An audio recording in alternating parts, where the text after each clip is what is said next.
দেশ ও জাতির জন্য বলতেছি, দেশের মানুষ আপনারা কে কিভাবে নেবেন এটা আমি জানি না। তবে দেশের যে ক্রান্তি লগ্ন চলতেছে, দেশের যেই পরিস্থিতি চলতেছে, সমাজের যে অবনতি ঘটেছে, মানুষ যেভাবে আন্দোলন বিভিন্ন কারণে অকারণে তাদের জান বিলিয়ে দিচ্ছে, দেশের জন্য দেশের সাথে কারোর সাথে যুদ্ধ লাগলে কে দেবে জান? কে আসবে গিয়ে দেশের জন্য নেতৃত্ব দেবে কে? এই দল দল করে জানগুলি যে দিচ্ছে, এই পরিবারগুলি মায়েদের হাহাকার, মায়েদের কান্না মুছে দেওয়ার জন্য কে আসবে?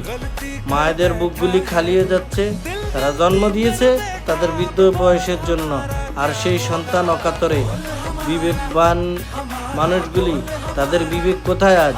তারা বিবেককে দিতেছে একটা বিভিন্ন সরকারের পিছনে, বিভিন্ন রাজনীতির পিছনে, তাদের মা বাবার কথা একটুও ভাবতেছে না।